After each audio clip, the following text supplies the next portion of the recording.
So I've been meaning to write this down for some time, but haven't had the time nor clear mind to do it.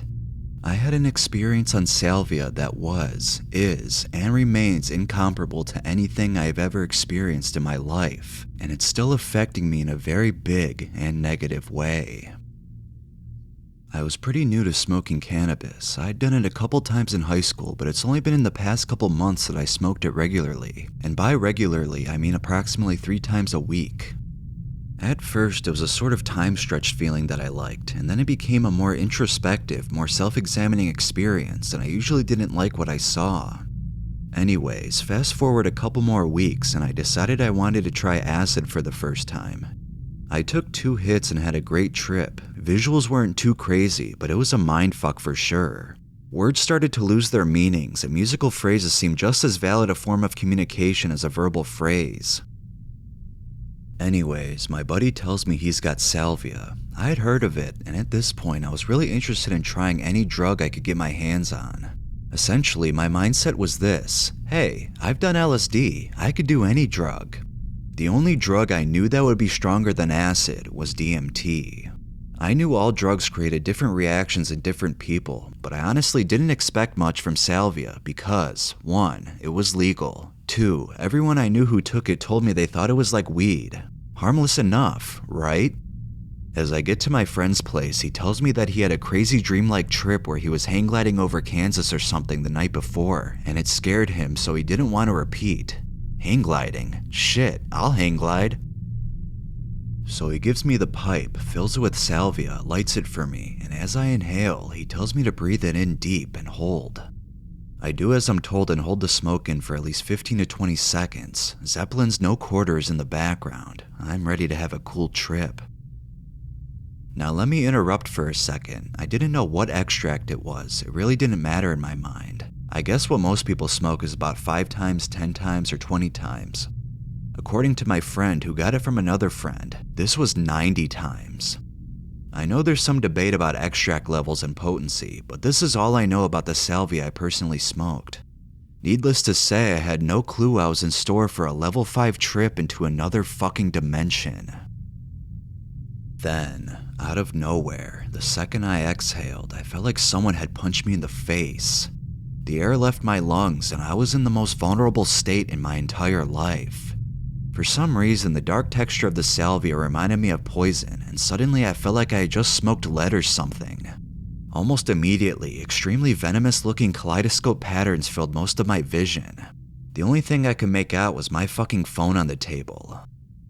I struggled to breathe and I could hardly speak, so all I could muster was, "Get that out of here," as I pointed to the phone, its LED screen shining through the fractal shapes. I think at that point I didn't even know what a phone was, but for some reason it needed to go. My friend took it and put it in the back room.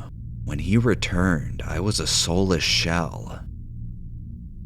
I felt the most intense feeling of deja vu as all sense of self died.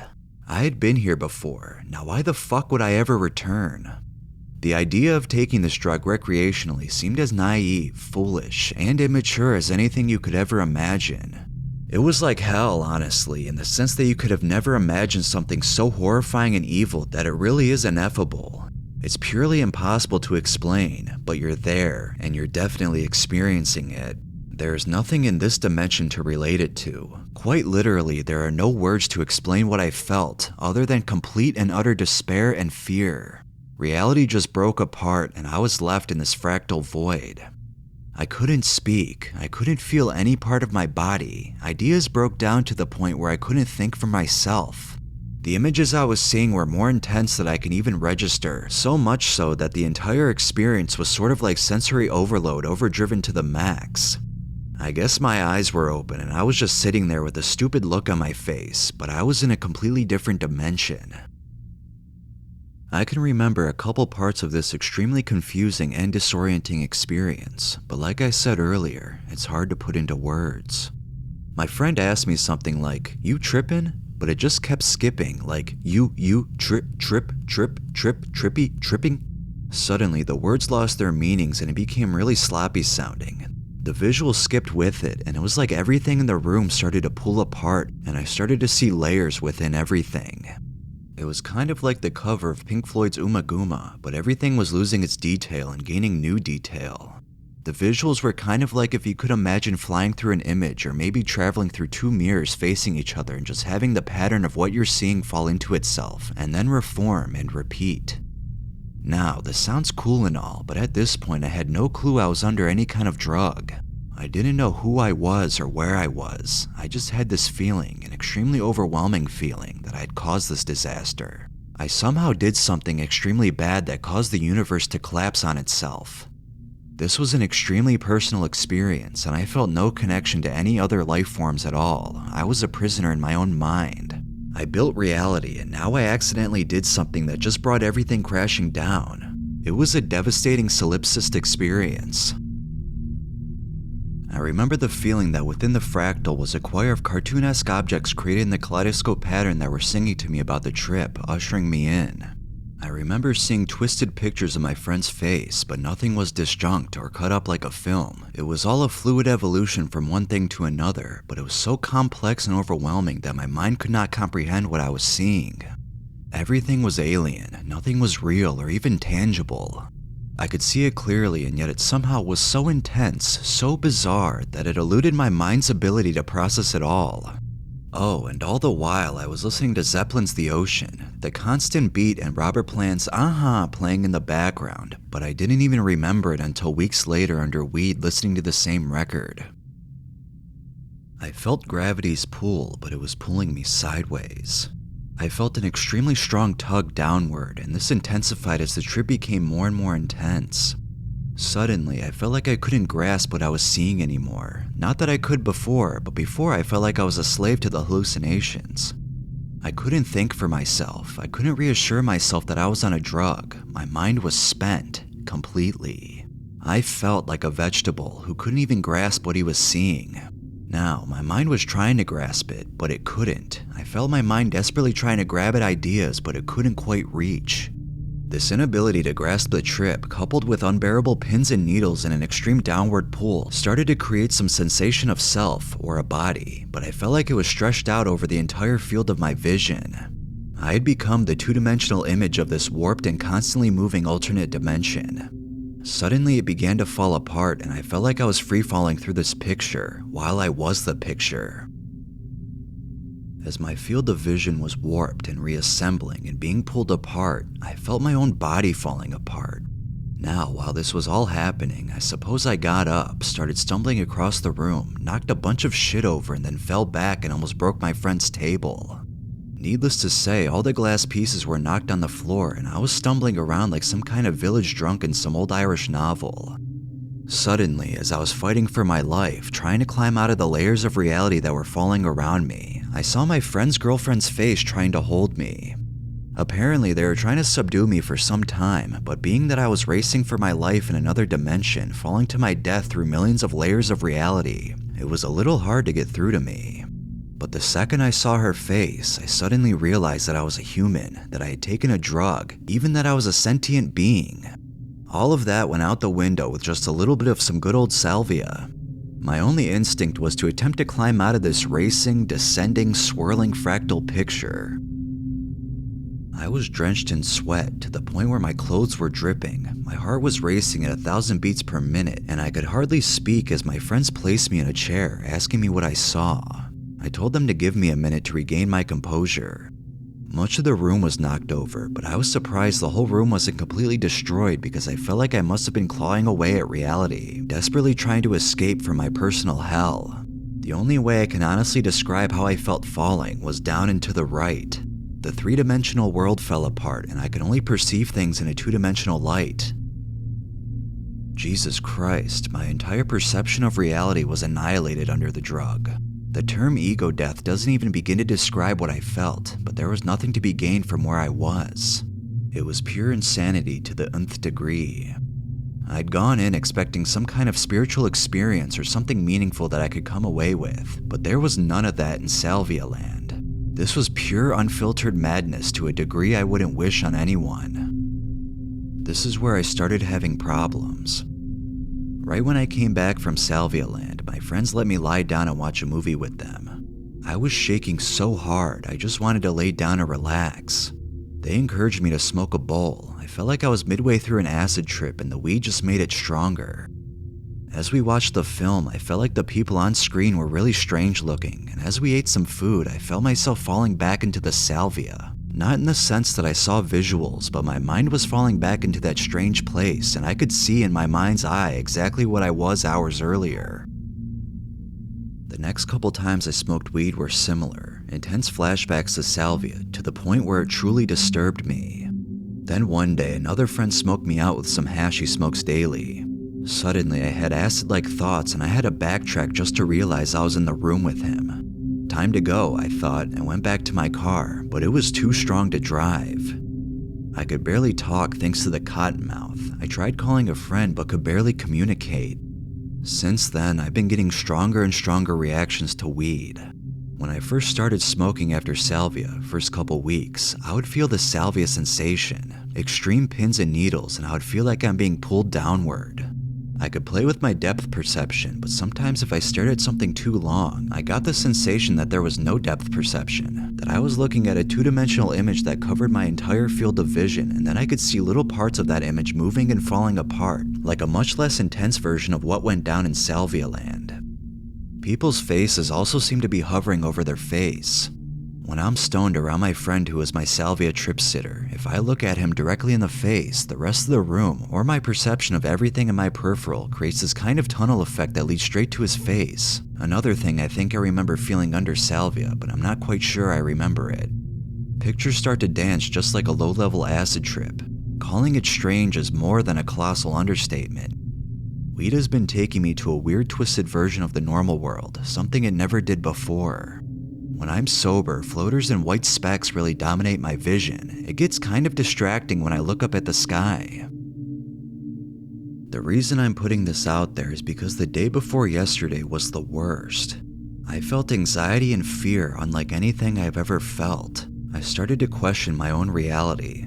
The way objects look on weed began to look extremely disturbing. People started to look disturbingly alien, as if it was the first time I'd ever laid eyes on a human before. I felt as if I was realizing something humans aren't supposed to realize. I was beginning to see things working behind the scenes, and it was frightening as hell. It's kind of like that splinter in your mind that reality isn't what you've always thought it to be, and now that you know the truth, it will haunt you forever. I have trouble even relating to my memories, my past, my identity, who I thought I was, and who I wanted to be. For the first time in my life, I feel afraid. Of what? I have no idea, but it's this feeling, it's deep within me. I think I might have to stop all drugs for good if I ever want to feel normal again. I've never felt so alien. I never knew anyone could feel so alien and alone. I never felt much emotion throughout my life, never was afraid of much, never cried over anything, never was very emotionally attached to anybody or anything. But now I'm scared of something I can't even put into words, and I've broken down a couple times trying to explain it to people. My biggest fear now is that when I'm not feeling this intense and overwhelming panic, I can't even relate to it in the slightest bit, and all that's on my mind is, I feel fine, hey, I'm ready to do some more drugs.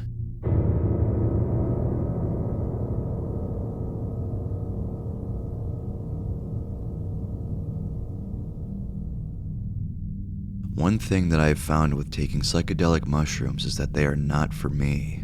They are not to entertain me, to make me feel good, or for the superficial purpose of getting fucked up. They are sacred teachers, and through every trip they must be respected because they give lessons, not good times. However, I've also found through my experiences that great feelings of love and happiness can come forth. On the contrary, experiences of absolute fear, insanity, and death have also occurred. There is a duality that mushrooms present, whether it be good or bad. There has been one trip so far within my life that has changed me, and that has changed all of those who were there, forever. It was a yearly camping trip that I engaged in with some of my closest friends. This was the 4th year we had gone, and each year the trip had escalated. By this, I mean each year the crazier the experiences became. Not a bad crazy, just a memorable crazy. Each year, many different substances are brought, and every year everyone has come out okay, with their mental and physical health intact. This year was different. The trip happened during our last night of camping. It was Sunday and it had been raining all day. In the late afternoon, the weather cleared and the sun decided to finally come out. By the time the third day came, no one had the ability to check the time. All phones were dead, no one had a watch, etc. We were isolated and time didn't matter to us anymore. I would guess it was around late afternoon when the majority of us decided to eat penis envy. Some had also decided to eat psychedelic truffles. I stuck with the penis envy because I was curious and had never taken that strain before. The beginning of the trip was extremely beautiful. The 12 of us were all sitting around the campfire. The sun had just begun to set. This created an extremely warm and happy atmosphere. My boyfriend was at the right of me and a friend at my left. There were only 2 people in the group who decided to take an eighth. Everyone else took half. The penis envy that we had was twice as potent than the norm. This is why most took half. There were a few people in the group that only ate the smallest amount of caps, and in under an hour, everyone had blasted off. At first, the 2 people tripping the strongest were me and my friend, who also took a full eighth. Once I had started tripping, I could not speak, only smile. I listened to the conversations and laughter that was happening around the fire. With my eyes closed, I could see everything. I could see everyone around the fire straight in front of me, even though my eyes were shut. Then my vision would fade between the image of the campfire and everyone talking into a warm peach and yellow hue with white-lined fractals. I could hear almost like a woman singing in the far reaches of the back of my mind, very soft like a mother's voice. Such a strong wave of absolute love and awareness came over me, like the kind of love and happiness I had not experienced since I was a young child. So genuine, unspoiled, and innocent. The best way I can describe the energy that came to me was that of a maternal, protective, and loving being. It was the mushroom speaking, teaching me, and showing me the absolute beauty and love that is found between everything living. Tears and snot started to drain out of my face. It was the hardest I have ever cried, yet my smile has never been bigger. Crying, smiling, and laughing, I felt like I had just been reborn. It was the hardest I have ever tripped in my life. The body high was insane. It was like being dead and seeing the light, seeing everything, encased within an absolute and divine love. This was real. What I was experiencing was more real than any other moment in my life that I had ever known. It was more clear than any sober moment. I never wanted to leave. I never wanted it to stop. Lucky for me, I was experiencing this in the moment because within the group there was one individual who had found himself in a very, very dark place. I will call him X. This individual has struggled with many hardships within the past year. There were 2 members of the group that were a couple. The girl was a previous partner to X, but it had happened years ago and everyone was friendly and had moved on. One thing that I would like to mention, shortly after my experience around the campfire, I needed to use the restroom. It took all of my will to get out of that chair. As I got up and walked away to find a place to pee, walking was extremely fluid, like I was floating. There was a disconnect between me and my physical body. I couldn't feel it, but I can see my arms and legs moving. My body was a part of everything, blending into all the objects around me. The background of my limbs became the same thing. As I was walking, I was looking down at my feet and at the stones and dirt that I was walking over. When I was a good distance away from the camp, I finally looked up. All around me, in the brush, on the moss beds, on the fallen trees, there were people. At least I thought they were people. I sat behind a boulder by myself and intently looked to my left. There was a young guy, about my age, just huddled over next to me. I couldn't see his face. He was just there, frozen, not moving or breathing. I remember him so clearly. Tan shorts, a green shirt, reddish-brown short hair, and blue tennis shoes, just huddled over. This did not frighten me. I knew that this boy was not really there. None of these people were, at least not in the physical plane of existence. All these people were huddled like this boy, all facing different directions. I could see no faces. Everyone just sat there with their heads buried in their arms all around the forest. I knew I was seeing spirits. It felt like I had died and entered somewhere far away. I was not scared. All I could feel was intense love for all of these people. Once I couldn't see them anymore, I went back to the fire. Back to X. As I returned, only 4 of us remained at the fire. The others were in their tents. It was me, my boyfriend, the girl I said used to be with X, and X. All 4 of us were tripping extremely hard at this point. This is where things took a dark turn.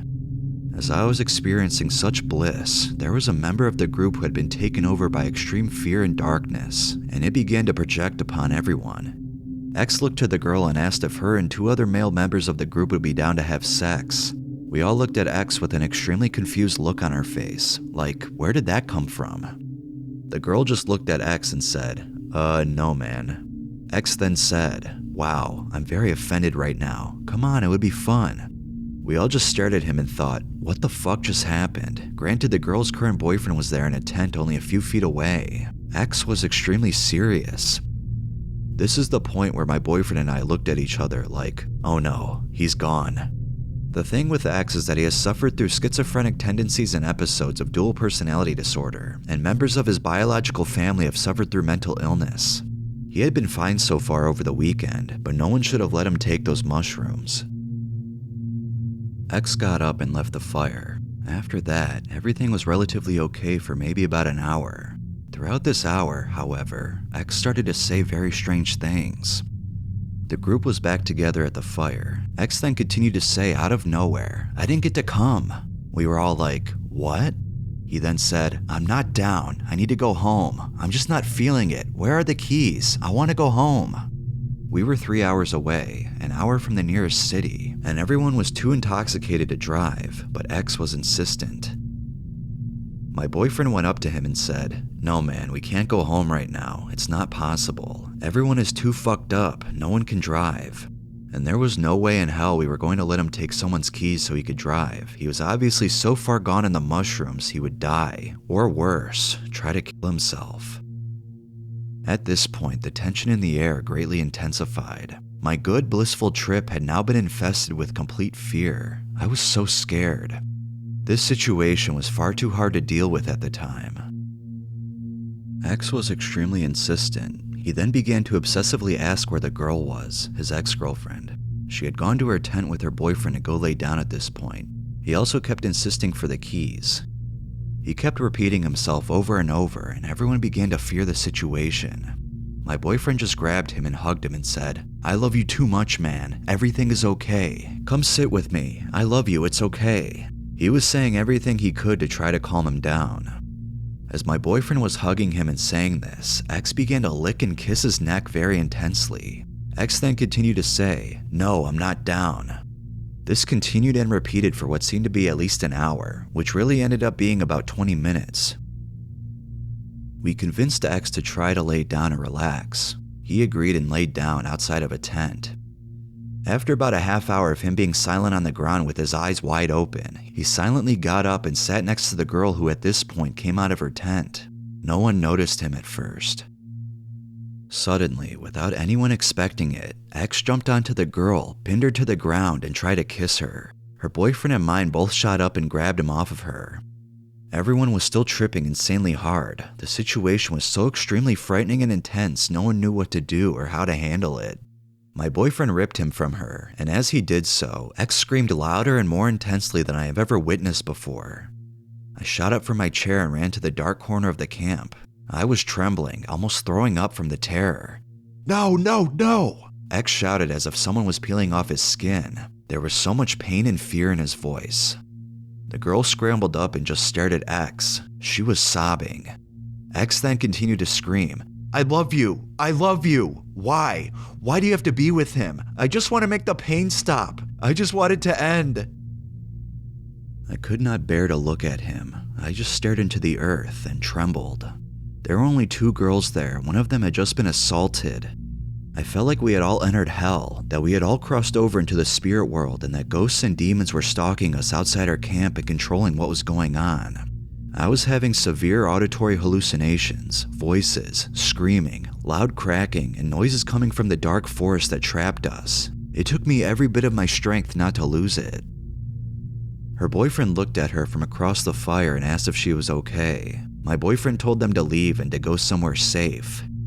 As they left, X continued to scream and fight back, the most horrible fucking scream. I could still hear it so clearly. On top of the screaming was the wailing from the poor girl who had just been assaulted. Screaming, crying, all of the energy was so intensified. A few members of the group were sober or had only drank alcohol, yet were still crying and fearful like the rest of us. They even admitted that they had begun tripping themselves even though they never took psychedelics. The energy that engulfed us was that strong. Then just as sudden as it started, X said, "Can we relax? I just want to be happy. Can I sit by the fire with you guys?" As if none of that even happened. Just like that, he was a different person. My fear of him intensified. He sat by the fire and so did I. I shook in my chair and mustered up the courage to look at his face. His eyes were black. His entire pupil was dilated so far that no more color could be seen in his eyes. There was also a second set of eyes looking out beneath his. Everyone's face was normal, except his. I knew something had crept inside him and changed who he was to his core. He then began to say, "I think I just had a really bad trip. I just really want to know what it's like to die. Where is she? Where is she? I want more mushrooms. I don't ever want to sleep." Everyone shook in their seats. All we could do at this point was to talk him through it, tell him everything he wanted to hear, and to stay as calm as possible. He would reach out to the embers of the fire and try to burn himself. My boyfriend had to restrain him. At this point, I was so terrified I had to go to the car. I had to go lock myself inside. My boyfriend and I got up and left. We did not have a flashlight, only a lighter, so he held the lighter out on the trail and led the way. There was a point where we were walking, and both behind us and in front of us was complete darkness. We couldn't even see the fire anymore. The lighter only lit 3 feet of space. I then began to panic because I could not see the road or the fire behind us, and the car was only supposed to be no more than 20 yards from the campfire. It felt like we were never going to get there and that we would be walking in the darkness forever. Then my boyfriend's lighter exploded, so we had to find our way in the complete darkness. I looked up at the stars and the light was so blue and intense. The stars were rotating, shifting, shooting across the sky extremely fast. At this point, I knew for sure I had traveled to a different dimension because nothing was making sense anymore, yet the stars were still so beautiful. I then began to remember the loving force that seemed to protect me. I knew I was going to get through this night no matter how long it seemed because that force still enveloped me. We locked ourselves inside of the car and wrapped ourselves in sleeping bags. My brain was way too hyperactive to sleep. My boyfriend had taken less mushrooms, it wasn't as stimulated. He began to fall asleep, leaving me alone in the darkness of the car until light shined through the next morning. I sat in the car in the darkness, terrified for my life until the sun came up. There were too many things that I experienced inside the car to really document. Morning was such a relief to me, but I was still tripping well into midday, but it was a very light trip, almost like a heightened awareness. My boyfriend and I packed up and left. I couldn't bear to go back to the camp and look at his face. There was such a darkness inside of him. It shook me so bad I still struggle with it. It was the epitome of fear and evil. Mental illness creates such a sad and terrifying pit inside of people who suffer from it. In conclusion, I have never experienced such fear and insanity in my life. To see a person so broken down and so far gone was extremely terrifying and existential. X had woken up the next morning and remembered nothing. This frightened us because this made it obvious that it was his dual personality that had taken over. To see a schizophrenic have a bad trip on mushrooms was indescribably traumatic. I had both the worst and the best trip of my life that night. I stand true to the fact that mushrooms are teachers and are there to provide a heightened awareness of either the fear or the love that exists all around us. I chose to embrace love and not fear last night, and that is what got me through it. The days following this, I had severe nausea, anxiety, and discomfort. My body was still feeling the effects of the experience. This will stick with me for the rest of my life.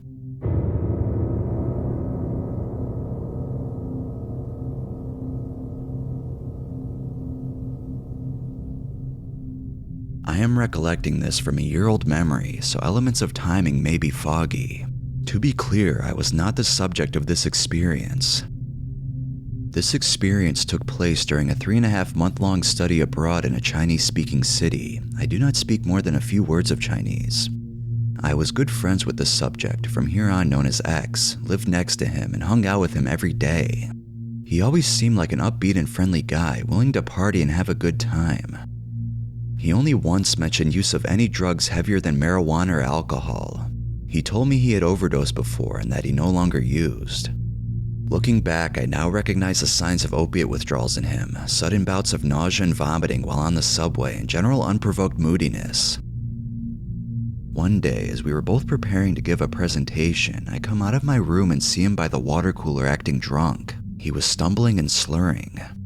I said to him, "You are really channeling your inner Heath Ledger today," an unknowingly foreboding statement. I went back to my room and continued preparing for the rest of the night. The next day, we all walked to our classroom where we would be giving our presentation that day. X was nowhere to be found on the walk over, and I made note of his absence. He eventually arrived late as the first groups were beginning our presentations. I presented mine, and as X's group went up, it was clear he was impaired giving the presentation. Me and several other classmates looked at each other with incredulous looks as he stood there mumbling incoherently before delivering a very sleepy and obviously high-sounding report. About 5 to 10 minutes in, after a round of questioning from an unimpressed professor, X's eyes began rolling into the back of his head and he began twitching. He keeled over towards the ground and me and another good friend ran to catch him. X began seizing violently as me and the other student, both trained in first aid, held his head from hitting the ground and told off anyone trying to put things in his mouth to prevent him from biting his tongue. Typical bad movie advice: do not ever do this to someone having a seizure. An ambulance was called and we began going through X's bag looking for medication. Upon looking through his bag, the professor found several small Ziploc drug bags labeled with compounds. These compounds included AH7921, Atizolam, and 2 others. There was also a container of prescription Zolpidem, better known as Ambien. The ambulance arrived and I followed the EMTs down the elevator to the street. One look at my professor told me he was not ready to deal with this, so I grabbed a backpack full of drugs and jumped in the ambulance as it was leaving. During the ride, I used Google Translate to write a message for the doctor, telling him that his patient was likely on some type of downer and not to administer anything that could have an interaction. I did my best not to incriminate X as I was not familiar with the drug laws in this country, but rumors were they were incredibly harsh. X was beginning to wake from his unconsciousness on the ride to the hospital, and I tried to interrogate him on which drug he had taken. All I could confirm before he passed out again was that he had smoked the AH7921. I recognized the compound as an opiate analog from the picture on the bag, and upon arriving at the hospital, did my best to tell the doctors not to give him the typical treatment for seizures, benzodiazepines, which would interact with and intensify the effects of an opiate. I stayed in the hospital with X for around 6 hours, during which time he drifted in and out of consciousness. Each time he awoke, he was in a very inebriated and agitated state, and I did my best to calm him down and keep him in the hospital bed. At one point, he began seizing violently again. This time, X stayed unconscious for well over 2 hours. I immediately gave up on trying to avoid giving the doctors any evidence to incriminate him and handed them all of the bags of drugs. I watched as they Googled them and slowly translated English Wikipedia articles. Coming to the terrible realization that I may be more knowledgeable about how to deal with this situation than they were, I repeatedly suggested naloxone to no avail. I called X's parents during this time and talked to his sister and mother. They informed me of a more sordid past than X had ever let on. I also began calling friends, program directors, and professors to get any kind of support, anyone better qualified to handle this situation than me. Finally, the Chinese-speaking director of our program arrived at the hospital and translated what I was saying. During this time, X began improving and sat upright and held a conversation with me and confidentially confirmed that the only thing he had taken was the AH7921. I called him a stupid fuck and breathed a sigh of relief that things were getting better. After talking to our program director in Chinese for a long time, the doctors told her that they would handle it and that we should stay out of it because seizures can cause brain damage. I watched them administer a shot of an unknown substance, likely a benzodiazepine anticonvulsant drug. They reviewed X's condition and seeing that he was able to stand upright and walk in a straight line unassisted, they handed me back the bags of drugs and said we can go once we paid for the treatment.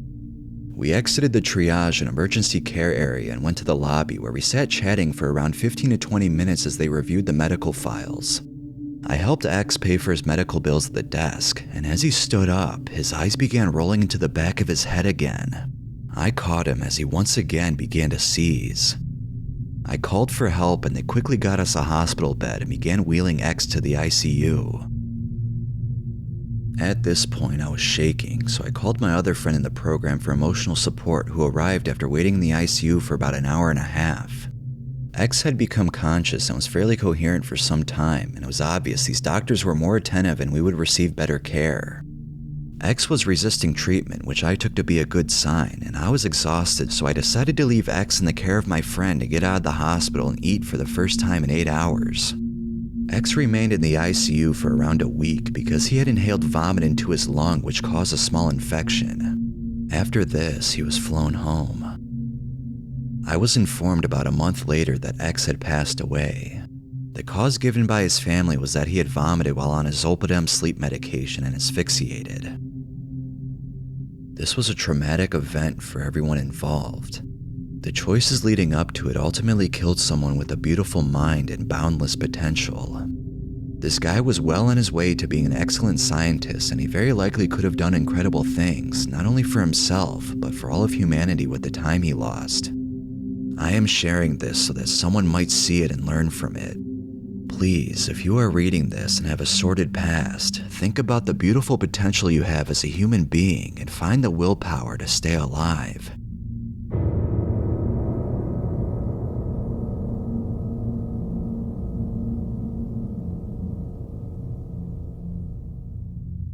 The story that I will be sharing with you occurred in the fall of 2019 and involves one of the worst experiences of my life, my first trip with DPH. Before I can delve into anything, however, I want to give you some context for why I did what I did. Only then will any of this make any sense. I was 19 at the time, young and open-minded, but quite naive. In the summer leading up to the fall, I experienced a lot of new things for the first time. Relevant to this story, two are important: my exposure to drugs and the development of my bipolar disorder. I'll start off with the drug use. My friends and I began to experiment with cannabis the summer before the fall of 2019, and boy, I got hooked fast. It was a great time in my life. I had some amazing experiences. I would work out, do creative writing, and many other things while high. Even the most mundane things like folding laundry, for instance, became enjoyable. It was amazing, to say the least, how a chemical could bring me instant joy. As with all good things, however, this would soon come to an end. You see, I was in a military program back at university. It kept me structured, healthy, and less likely to do dumb shit. More specifically, it kept me away from substances since they would conduct random drug tests, and since this was the organization where I got most of my scholarships from, I knew I had to drop the cannabis. This is why as summer came to an end, I had to wean off cannabis for good. Even though it's not supposed to be addictive, I definitely felt psychological withdrawal. Things were more dull and not as fun. Life seemed to turn gray. While I can't be certain, I think this is where things began to go south. During this period, a deep depression began to form, and with it, the beginning of self-harm. I really don't know why I started in the first place, but it made the hollow feeling I was experiencing from the depression and withdrawals go away. I wasn't trying to kill myself, at least not yet. It was simply a nasty habit that was forming. Anyways, I ended up going back to university in the fall, cannabis-free, but my depression and self-harm came with me. Things were spiraling out of control. My symptoms only seemed to increase as the semester went on, such as lack of sleep, depressed mood, irritability, loss of appetite, etc. It wasn't just depression though, other symptoms also appeared. Periods of high energy, racing thoughts, spikes in creativity, just to name a couple. What I didn't know at the time was that it wasn't just a depressive episode, it was actually the development of my bipolar disorder. I know what you're all thinking up until now. What does this have to do with DPH? Well, this is where two other symptoms of my disorder appeared that would eventually lead me to my first trip: high impulsivity and delusions. My impulses got out of hand. I couldn't hold back spending, what I said, and how much I cut myself. It was almost like a drug addiction. I would feel more alive, more alert, more like normal. Aside from that, I also began experiencing delusions. I firmly thought and felt that I was the worst human being ever and needed to help everyone at whatever cost to make up for it. I thought I had to punish myself by self-harming. I really believed I was worth nothing. No, less than nothing. Even when confronted with proof that it wasn't the case by my friends, I wouldn't listen. I was in extreme denial and convinced of my delusions. Fast forward a few more weeks, and things had only gotten worse. I'll spare you the details, but just know that my bipolar disorder was getting out of hand and more noticeable. Anyways, I was in the restroom browsing Instagram one day, depressed out of my mind, when a meme popped up that caught my eye. It went a little something like this. "Mom, can you give me money to buy some Benadryl?" a frog said. "To help you with your sleep?" she replied. "Yes," the frog said. "I actually take 700 milligrams like a boss. Delirium psychosis time." I was puzzled. I wasn't sure what the meme meant, but I knew what delirium and psychosis were. I was a psychology major. Curious, when I got back to my dorm, I did some research on what I would soon learn was called diphenhydramine, or DPH. I found many accounts on Reddit and Arrowhead that described full trip reports. Spiders, shadow people, insects, auditory hallucinations, and an entity called the Hat Man. To say I was intrigued would have been an understatement. In my eyes, there is a source of untapped potential at my disposal. Drug tests didn't test for antihistamines. I was in the clear. Nothing was stopping me. Nothing was in my way. After a few more days of research, a delusion began to form in my head. It was gradual, but I eventually came to a realization and justification for why I had to do DPH. The rationale went something like this. Nothing is wrong in my life, yet I still feel depressed. My depression isn't getting any better. I have not experienced hardship. DPH could show me true hardship. DPH could be my wake-up call to combat my depression. I will come out of the experience a new woman. Reading that back to myself now makes me cringe. I really wasn't sure what the hell I was on about, but at the time it made perfect sense to me why I had to carry out this trip. As I slowly formed my plan, I came to tell two of my closest friends and most trusted friends. For the sake of this story, I'll call them Jacqueline and Aaron. Jacqueline was the type of friend to let you vent non-stop and offer non-judgmental feedback. She would make a great therapist. When I told her my idea, she showed concern, but let me defend my point. I must have been pretty convincing since she eventually relented and promised not to interfere. Then there was Aaron. Aaron, much like Jacqueline, was a good listener. He was a bit more likely to give his own input, but I liked that about him. It kept things interesting. I thought I would be able to convince him just like Jacqueline. I thought I made perfect sense. Aaron didn't think so, though. In fact, he expressed a significant amount of concern at my idea. I did my best to try and reason with him, but he wasn't having it.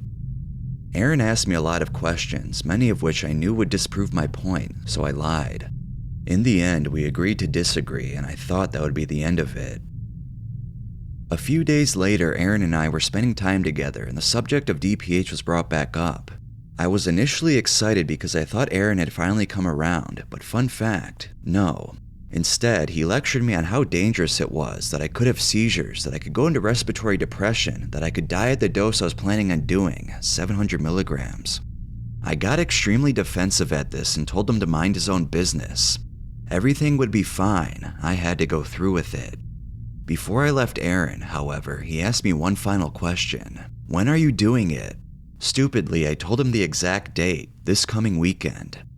I didn't think anything of it at the time, but I would soon come to regret telling him. One day after a band practice, I forgot to mention I was part of the band, Aaron asked me to come over to his dorm. Confused but intrigued, I obliged. Once in his dorm, he sat me down and looked at me very intensely. What came out of his mouth next sent a shockwave of emotions across my body. He told on me. He told on me to the highest authority of our organization. Aaron said that it was for my own good. One thing you should know about me is that I'm usually a very understanding and passive woman, but at that moment, that girl was gone. Instead, a bomb exploded. I told Aaron off in a way I had never done to anyone. I think I experienced all stages of grief in that argument: denial, anger, bargaining, depression, but no acceptance. It was unfathomable to me that Aaron would ever betray me. I felt more hopeless and alone in that moment than I've ever felt in my entire life. I genuinely thought I had no one left and that my life was going to be ruined forever. Once I got back to my dorm, my seething anger turned into a massive crying spell. I cried and wailed so loudly that my friends eventually came to my aid. When they tried to get me to talk and find out what was wrong, I couldn't say anything. I didn't want anyone finding out about my DPH trip. I knew they would try and stop me, so I told them that my depression and self-harm had gotten out of control and I was just really sad, which was true, just not the real truth. After several more excruciating moments, I finally calmed down enough to where I could breathe normally. Regaining my composure, I told my friends that I needed time alone. They asked if I was really okay, and I lied, saying yes, and so they left.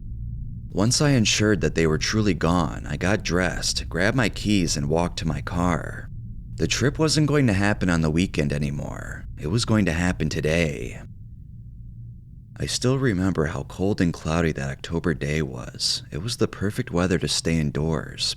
Well, I would soon be indoors, but I had to run a few errands first. I started with getting food at my favorite restaurant, a sushi place I liked a lot. After getting my order, I then went to my local supermarket. Before I could begin my search, however, I had a sort of cosmic coincidence. This should have been a sign for me not to do my trip, but by sheer luck, I ran into the chaplain of our unit back in my military program. His job was to listen to our problems, offer support, and guide us to the right resources, exactly what I needed. I would have shared what was going on. I should have shared what was going on. But, like I mentioned before, I felt like I couldn't trust anyone. So, just like all the other times, I lied. I told him I was here to get groceries. After a bit of small talk, we eventually parted ways. I really should have taken this as a sign, but I didn't. Nothing was going to stop me. Walking around the medicine aisles, I finally found what I was looking for. The little pink tablets of Benadryl. Excited, I grabbed the small bottle, paid for it, and headed directly to my dorm. Before I began my trip, I first ate my meal in peace. My roommate was going to be out most of the day studying, so I wouldn't have to worry about any interferences. After my meal, I took a nice warm shower. I felt an odd calmness as the water hit me. I wasn't depressed, scared, or anything. In fact, I actually felt a little happy and somewhat excited. Wrapping up my shower and drying off, I put on some comfortable PJs and began to count the pills. Like in the meme, I planned to do 700 milligrams or 28 pink tablets. I held them in my hand with anticipation. Then, after a few seconds of short contemplation, I swallowed every last tablet down with some soda. The waiting game had begun. It was around 3 p.m. According to some accounts I had read, the onset would happen in roughly 30 minutes to an hour, so I had some time to kill. As I sat at my desk, the realization of what I had done slowly crept into my mind. It was a short moment of clarity of how stupid what I had just done was. With this newfound clarity, I realized that there really was a chance this could go wrong. I realized I could die. Quickly, I began to do the only thing I thought was logical. I had to write a suicide note. For the record, I wasn't scared of dying, at least before the trip began. If I died from an overdose, so be it. If I didn't, so be it. The note was very brief. I essentially apologized for my actions and that it wasn't my intention to kill myself. In hindsight, I realized there was barely any effort put into the letter. After giving a final goodbye to my parents, siblings, and friends, I put the note on my desk and climbed into bed. At around this time, it had been 30 minutes since I ingested the 700 milligrams. This is where it began. The first sign the DPH was taking effect was that I suddenly got very cold. Not even my bed sheets captured any heat. Then, a stomachache began to form, a really bad stomachache. The pain was comparable to a really bad period cramp. I curled into the fetal position, but the ache only got worse. Oddly enough, there was no need to vomit. During the painful aches, I developed perhaps the worst symptoms of the trip, body aches and restlessness. I can't begin to describe how uncomfortable I felt. I was absolutely miserable. Every symptom made the other worse. My body wanted me to stretch out to avoid the restlessness, but that made it and my stomach aches worse. If I curled up again, the restlessness would become unbearable. Later, my leg began to shake violently. It was very hard to stop. Then, about an hour in, that's when all hell broke loose. As I looked around, I began to notice that the walls were erratically and violently shifting. It almost looked like they were breathing. After staring at the walls and ceiling for several minutes, I made the mistake of looking down. Hundreds of little clear baby spiders coated the floor. What was originally a shoe transformed into a spiky caterpillar before my very eyes. Some loose cables started to move around like snakes and giant worms. At this point, I still had some consciousness left in me, so I reasoned that they were hallucinations, but I was nevertheless petrified at the sight. I figured I should leave the dark room and into the lit hallway, but as I tried to leave my bed, I felt like my body weighed a ton. When I tried to walk, I almost fell. My legs felt like they were made of gelatin. To my disappointment, I understood that I couldn't walk, so I got back in bed. Again, I can't overstate how uncomfortable I felt. I was beginning to feel like I was going to die. This is when I had an epiphany. Sure, I wasn't scared of death, but I was scared of how I was going to die. I realized I had committed a huge mistake taking the substance. Not only was I going to die, but I was going to die in a nightmare. Rather than accepting my death, however, I tried to listen to music to calm down. Unfortunately, the opposite happened. The music was severely distorted. I couldn't recognize a single word as English. Loud banging and popping sounds also occurred, which frightened me. I immediately took off the headphones, but the auditory hallucinations continued. I heard my name being called, doors opening and closing, conversations between unfamiliar voices, etc. To say I was horrified would be a lie. I was petrified. About an hour and a half in, my consciousness began to fade in and out. It was difficult to distinguish reality from delirium. I found myself conversing with random strangers just for them to suddenly vanish in the blink of an eye. Every type of creepy crawly thing you can imagine invaded my bed, but it seemed normal to me by this point. I wasn't frightened anymore. This was until I saw probably the most haunting hallucination of the whole trip. He was really there. He looked exactly like in the meme, the Hat Man. In hindsight, I believe my mind conjured him up subconsciously because I had seen an image of him, but at the time, he was real. The Hat Man stood in the corner of the room only a few feet away. Sometimes he would walk towards the bed, other times he would walk back to the corner. The entire time he didn't speak a word, but I could hear his footsteps. They sounded like boots hitting wood, but with a reverb, comparable to walking on an empty stage. This was the last thing I remembered seeing before I blacked out. When I came to, I noticed I had fallen asleep. I dared not move a muscle, however, as my roommate was across the room studying on her bed. I had no concept of time, but there was still light seeping through the curtains, so it was still daytime. As I mentioned before, she wasn't supposed to be back until nighttime, but I had forgotten that detail in my delirious state. With peeled eyes, I stared at her from across the room. She was lying in bed with a small lamp reading a textbook. Something was very off, though. As I made out more and more of her details, the more I realized that there was something unnatural about her appearance. While the details are a bit hazy, I do remember her making threatening and frightening faces at me. Her eyes were also darting erratically back and forth, so I couldn't really tell if she was looking at me. Then, I blacked out again. I don't know how much time had passed, but I was suddenly awoken by a loud sound. After I gathered my senses, I realized it was a fire drill. With the little strength I had, I quickly put on a jacket and stumbled down the stairs to go outside. I should mention that my roommate wasn't in the room anymore. I assumed she was already outside. When I made it out, I saw very few people. Due to how dark it was, I could barely make them out, their silhouettes being the only distinguishing characteristic. Feeling horrible and cold from the weather, I made it to another building and sat down. I don't know how long I sat there, but after some time I got the sudden feeling that I would get found out, so I made it out of the building and back into my own. By this time, the drill had ended and everyone was back inside. When I returned before I climbed back into bed, I got a sudden and very powerful urge to vomit. I rushed as fast as I could to the restroom, barely making it. What came out was my half-digested last meal along with a load of partially digested pink tablets. I think throwing up really helped me the next day. After flushing the toilet, I collapsed onto my bed and fell into a deep slumber. The next morning was miserable. I woke up to a severe and sickening hangover. Not only were my motor skills shot, but I had wicked vertigo that constantly gave me nausea. My roommate asked me if I was okay, but I lied to her and said that I was just feeling sick. That seemed to convince her rather quickly, and she didn't press on the matter. Despite feeling like absolute garbage, I got dressed, and instead of going to class, I went to a trusted professor. I now knew I needed help. As I began to explain to her the nature of the incident, she quickly stopped me. She said to proceed very carefully and to choose my words wisely. She told me if I told her something regarding suicide or anything of that nature, she would be forced to involve the university due to a statute called Title IX. That sparked a fear in me similar to the one that I experienced when Erin had told on me, so when she allowed me to continue, I lied yet again. I don't remember exactly what I told her, but it ended with her directing me to the university's counseling center. With an empathetic and hopeful smile, she let me go. After the experience, I came to learn a few other things.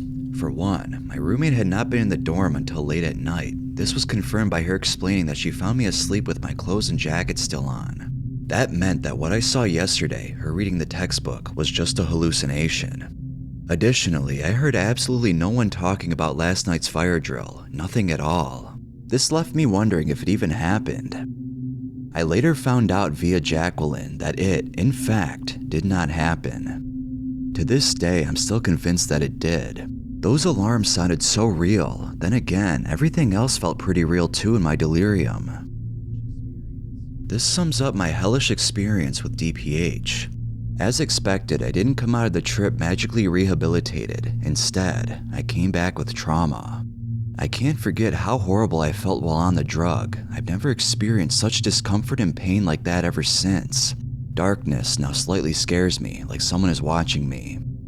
I did eventually end up going to the university's counseling center, but they were absolutely useless. Not even my self-harm was deemed severe enough to warrant further attention. What a disservice. A few years down the line, and I still use substances. I experimented with DXM while at university and fell in love with it. It's still my favorite drug to date. Once I graduated, I was no longer bound by the random drug tests of my program, so I started experimenting with substances like LSD, psilocybin, kratom, benzodiazepines, nicotine, and many combinations thereof. I've also used DPH several more times, but I've never done 700 milligrams or anything higher. My highest dose since has been 600 milligrams. On a more positive note, I've gotten medicated for my bipolar disorder, and my self-harm has mostly stopped with therapy. While I still use drugs occasionally, I've tried to stick to cannabis only in the form of Delta-8. I've found it's the one I can function with the best. DPH, to me, is still a very interesting drug. Deliriums in general are, such as Datura, but given all the reports, I don't intend on ever trying that poison. DPH has shown me what delirium looks and feels like. I now feel more empathy towards those suffering from psychotic and neurodegenerative disorders like schizophrenia, Alzheimer's, and dementia. I would strongly recommend that you don't commit the same mistake I made. Since I had no tolerance for the drug at the time, I could have very likely died. To this day, I consider myself lucky to not have gotten a seizure, respiratory depression, or worse. DPH is not a substance to take lightly. It is powerful, it is frightening, it is a nightmare. I wish I had never found that meme. Just maybe I would never have experienced this in the first place. So please, be safe, don't do dumb, and don't take advice from a frog in a meme.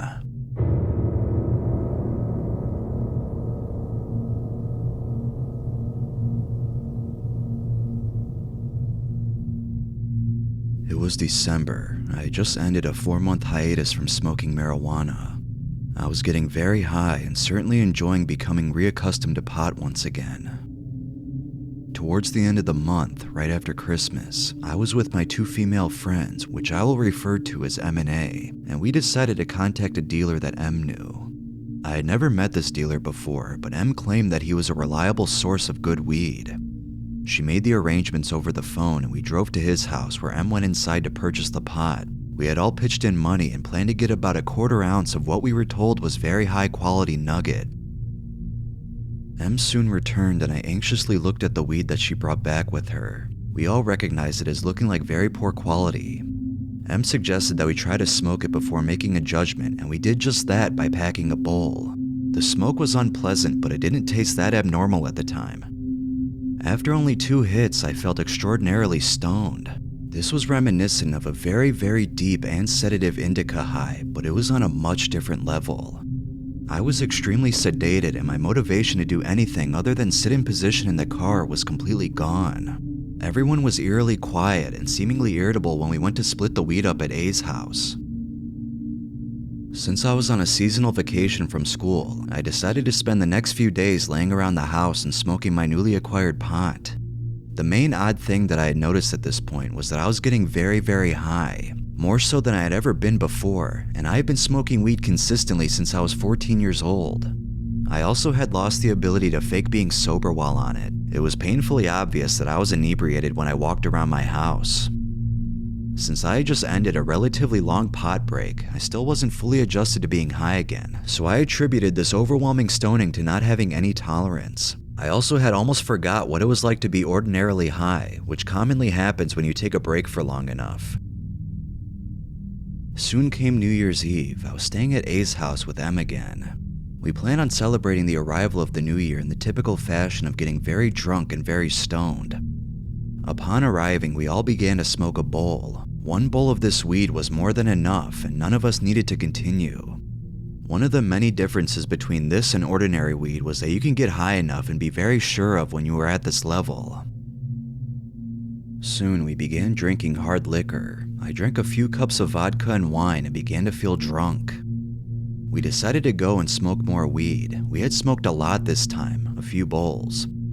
After finishing this, I was very fucked up. We all seemed to be. We sat down in silence at a table in A's basement. Several of our friends soon arrived at A's basement door. They were having a party near her house and they wanted to join us. The first thing that one of them said to me was, "Man, you look dead." As they sat down and talked, I suddenly lost the ability to move my mouth. I literally could not move it. Soon my entire body was numb and my stomach was in intense agony. This hit me out of nowhere. This was followed by an extreme ringing noise in my ears. I got up to go to the bathroom and walking was nearly impossible. My entire body was numb. I stumbled in a stupor to the bathroom. It was very much like walking when very fucked up on Coricidins, but even more debilitating.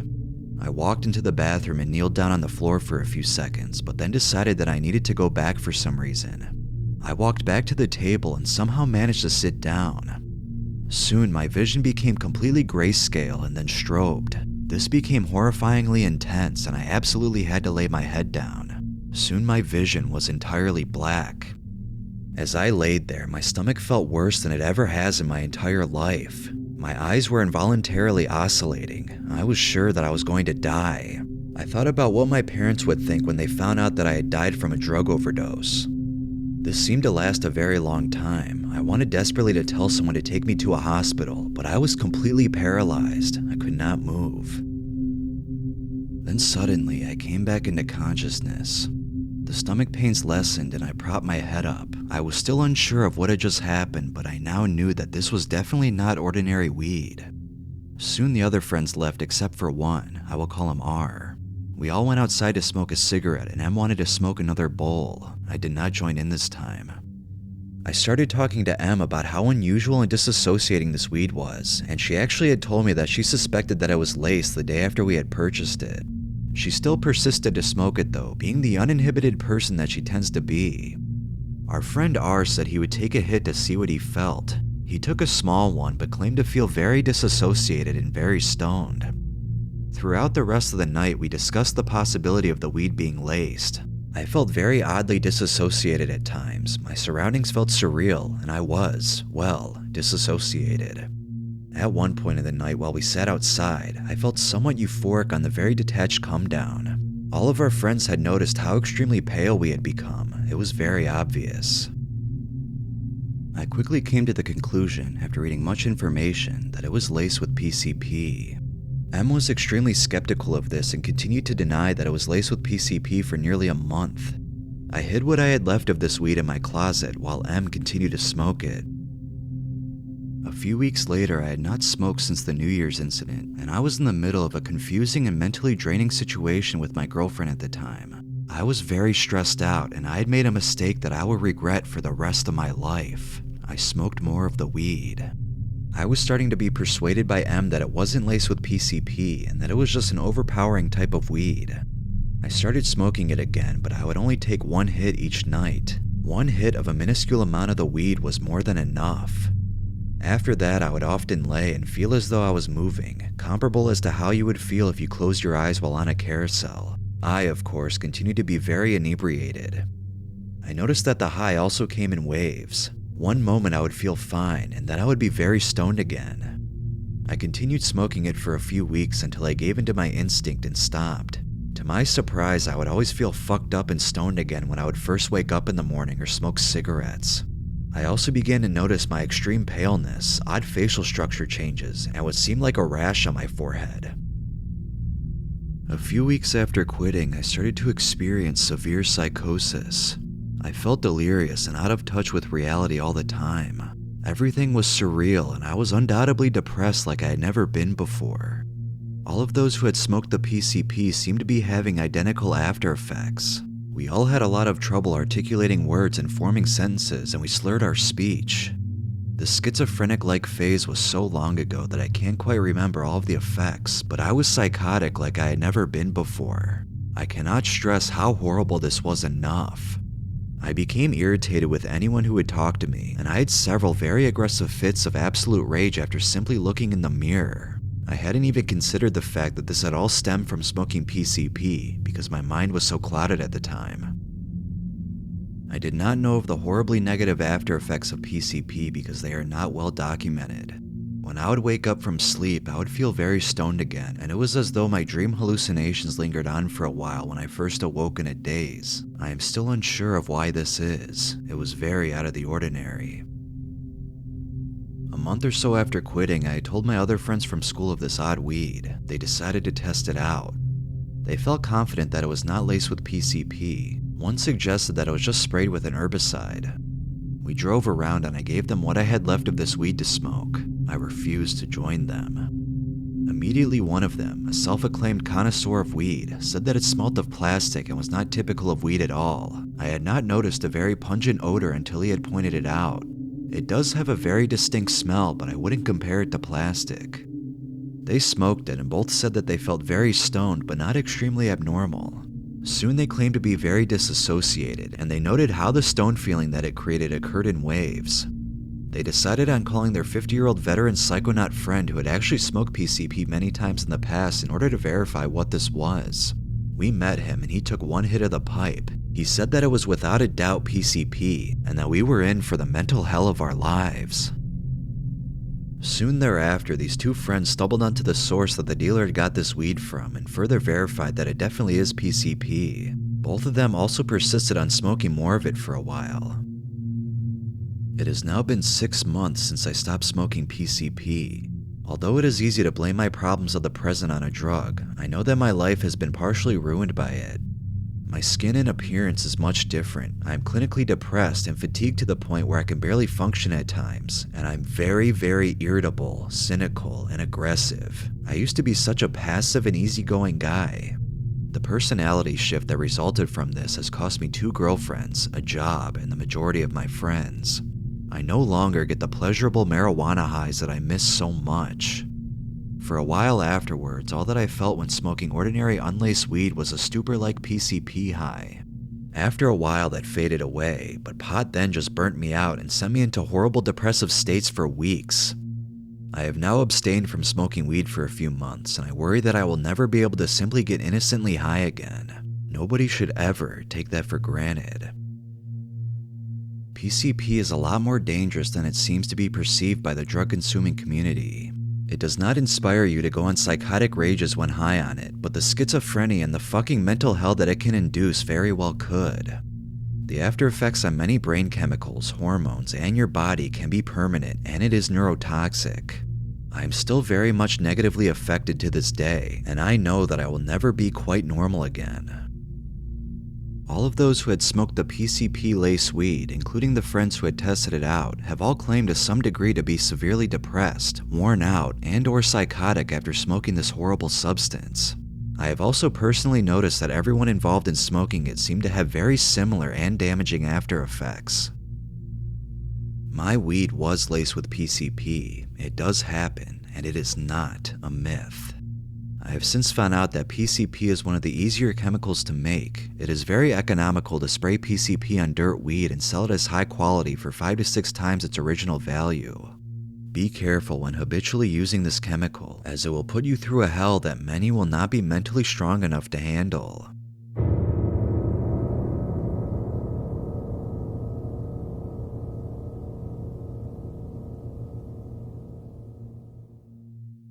I had been up for about a week doing meth and heroin, IV route, and I was at a McDonald's off of Hennepin Avenue in Minneapolis. While I was sitting at a table, I became very paranoid, and I heard someone sitting nearby begin to talk about kidnapping and torturing me. I heard little snippets of the conversation, and what stood out to me was, handcuff him and just throw him in the trunk, take him back to the house and teach him a lesson with a blowtorch. What the fuck? I was on a bit of a spree at this time, robbing every heroin dealer I knew with these really amazing fake $50 bills I learned how to make. These things had a watermark and they passed the marker test. It was a really crazy time in my life because it was like having unlimited money, and I was on quite the run. By run, I mean I was heavy binging on all the free drugs I had acquired using this method, so naturally I was paranoid since I had recently ripped off so many people, and it was people that it's probably best not to fuck with. This was the state of things in my life at the moment, and I started hearing these crazy things, so I completely freaked out, went into the bathroom and called the police. And for me to call the fucking police of all things, trust me, I was completely terrified. These threats seemed entirely real to me, so real in fact that I still question myself to this day what really happened. I called 911 and said quietly and quickly that I'm at this McDonald's and I'm being threatened and I'm in fear for my life, and hung up. As soon as I hung up, I thought to myself, what the fuck did you just do, dumbass? Are you stupid, dude? You're a criminal with felonies on your record. You've got fake bills and all kinds of drugs on you, and the police are on the way. You better go now. So I got up to leave and I saw the police coming in as I went out the door, and they had no idea who had called at this point, so I just got the hell out of there before they got anything figured out. I still think I'm being followed by these people that want to hurt me at this point, and now I've pissed them off even more by involving law enforcement. My paranoid meth-addled brain was sure that they knew I was the one that got the police to come to the McDonald's. I ran to the closest building to this McDonald's, which happened to be a church that was having a clothing drive for the homeless. At this point, I fit that description. I was rail thin and had been up for days on end wearing the same clothes. I grabbed some clothes off the rack and asked if I could have it, and the lady looked at me sadly and said, "Of course, honey, that's what we're here for today. You can take whatever you need." I felt like I was in a movie now, having changed clothes to throw my kidnappers off my trail. I got out of there and went into some random building that was nearby that I think was some kind of place that helped people find housing. I'm not sure, it's all pretty foggy. Now remember, I was on a lot of drugs at this time. I went in there to do another shot of heroin, hoping it would take the edge off and help me calm down from this wild paranoia. No such luck, they had followed me in. I kept seeing the same group of 4 people following me and just menacingly looking at me, just waiting me out so they can get me alone. I was the prey, they were the hunters. I was so scared at this point, I texted my dad to come and get me. All I said was, "Dad, please help me, I'm in a bad situation, I need you to pick me up." My poor, long-suffering dad was always there for me in a bad situation. I couldn't have asked for a better father. Even though he knew I had been up to no good, he was always down to come get his son out of trouble. My dad pulled up as my paranoia was getting worse and worse. When I saw his car, I booked it out. I jumped in the front seat and slouched down so my enemies couldn't see me and said to my dad, "They're going to follow us for sure. Go, go!" And my dad didn't hesitate to step on it. He knew I kept some bad company in the past and saw how scared I looked, so he obliged. The whole time I was ducking down and peeking out from behind my seat to check if they were following me, and I was convinced that they were hot on my trail. I told my dad directions to a Starbucks nearby that my friend worked at so I could see her there and grab a Xanax from her to calm me down. We made it to the coffee shop and I was terrified the whole drive, and I ran inside the Starbucks looking sketchy as all hell and saw my friend behind the counter. We'll call her G. I came up looking frantic and said, "G, I'm freaking out, I need a Xan right now, bad." And G, being the absolutely amazing friend that she is, gave me one with no questions asked. This is where the story gets even crazier. After I got the Xan and ate it, I saw a woman wearing a burqa enter the store. There is a large Somali population here in Minneapolis, so there's lots of women wearing burqas around. But to my paranoid mind, this was an assassin disguised as a woman so they can kill me without being seen on camera. So I dove behind the counter at Starbucks cowering in fear, just causing a major scene in front of everyone including G's manager. Luckily, she explained it away somehow and her job wasn't affected. As the woman came closer, it clicked in my mind that I was mistaken and this was no assassin at all. I apologized to my friend G and just ran the fuck out of that Starbucks. Still scared that my pursuers were outside waiting, I crouched down again and ran back to the car where my dad was at. A few minutes later, my friend G called me and convinced me that the safest place for me was at the hospital and that nobody trying to hurt me was ever going to follow me there. This actually made perfect sense to me, so I told my dad to go to the nearest hospital, which he was happy to do, as he also thought it was a good place for me instead of bringing my cracked out paranoia to the house and scaring the fuck out of my mom. That little piece of advice from G ended up saving my life because I was actually in septic shock at the time and this was causing severe hallucinations on top of all the meth and lack of sleep. I was actually very, very sick, on death's door, really. I was literally dying. When I got to the hospital, I was admitted for endocarditis, septic shock, and major organ failure. I barely survived. I got there in the nick of time. I was just doing so much heroin and meth at the time, I was numbing my body to the point that I couldn't tell that I was literally about to die. Once the heroin wore off, I was in major pain. I couldn't do anything, not even get up to shit, so I had to do that in a bedpan. God bless those poor nurses that had to help me with that I know for sure that wasn't fun for them. Luckily, the doctor gave me plenty of pain meds to help make me more comfortable, which I was honestly surprised by since I was clearly a drug addict and I'd only been treated like shit at hospitals up until that point for being on drugs. The doctor even put me on methadone so I wouldn't have to suffer withdrawal. Anyway, I ended up staying in the hospital on IV antibiotics to treat the endocarditis for the next 2 months. I am lucky to be alive today, and I barely survived. Thank God for good friends like G. I'm still friends with her to this day. She's my best friend. If it wasn't for her amazing advice to hide from my imaginary kidnappers at the hospital, I wouldn't be here today. She always knows just what to say to calm me down or make me feel better. She's the best. She's also saved my life about 5 times previously when I overdosed. I actually overdosed right before I went to the McDonald's, which shows how reckless I was with my drug use at the time to just keep on trucking even right after an overdose. It was such a real and intense hallucination that it still leaves me questioning what was really going on to this day. The kidnappers may not have been real, but the trauma shooting up drugs left my body with definitely was. I still shudder sometimes when I think about it.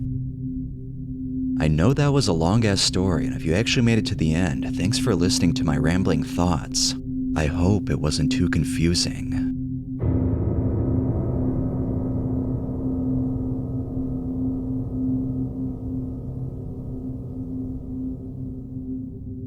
I was having a horrible day and figured, well, this day possibly couldn't get any worse, but it could.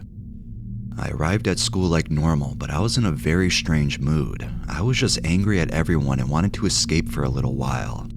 So in the beginning of my first hour class, I asked a guy friend of mine if he had anything to make me feel better because I wanted to try something new. So he gave me a sheet of Coricidin cough and cold pills. There are 8 in a sheet. During my second hour class, I finally said, oh what the hell, and started popping the pills one by one. After taking 4 of them, I lost count and just took the rest, which were just 4 more. It was around 9:15 a.m., but I didn't start feeling anything until my 4th hour psychology class.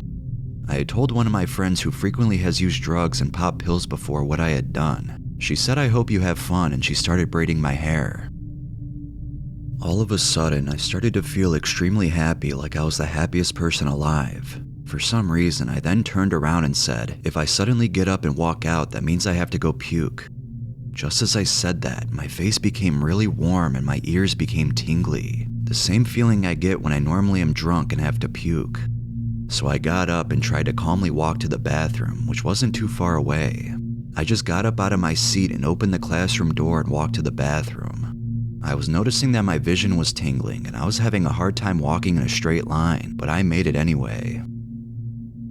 As soon as I walked through the bathroom doors, I stuttered to the last stall, which was for the handicapped kids, and laid down on the floor. My stomach hurt so bad that I just wanted to puke, but I was always afraid of puking, so I just laid on my side and moaned quietly so other people wouldn't hear me. I rolled around a bit, but nothing seemed to make me feel better. I turned to lie on my back and elevated my legs by resting them on the toilet seat. Soon, I saw my friend's shoes come walking through the bathroom door, and my friend came in to see how I was doing, and I told her just to leave me be, and I would be fine in a little while. She demanded that I get up and go back to class, but I told her I was too sick and nauseous, so I just needed to lie down.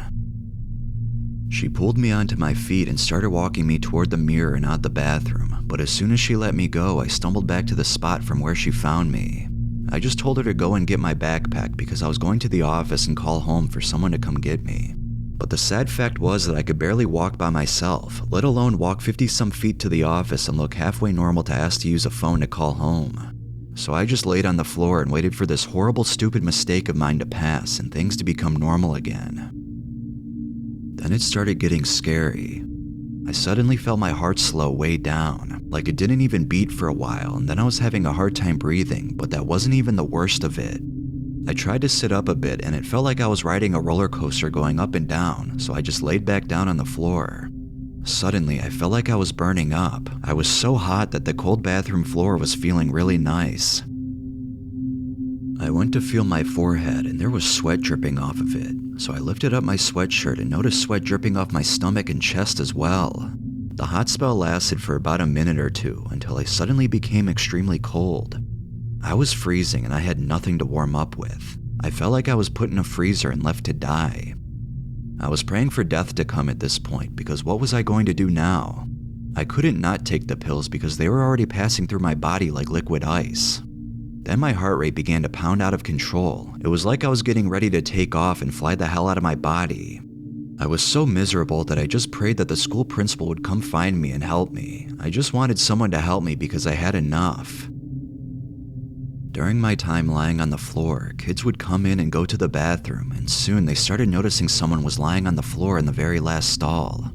At that time, I couldn't really talk because I felt so nauseous that I just wanted to sleep it off. But I couldn't sleep. I was so scared. Finally, some kids had reported a girl lying on the floor in the bathroom, and help finally came. The principal looked under the stalls and noticed me, but I was actually starting to feel better. So I just said I felt sick and wanted to lay down a little while longer, but she just said, "Can you open the door?" Which I did. She then said, "Get up and follow me." She was so strict sounding that I had no choice but to do what she said. To my amazement, I was not all there. I would barely stand up and had a hard time following her to the school's sick room. While I was following her, I was noticing my eyelids were twitching and flickering and I could barely see. I felt sedated and very sleepy.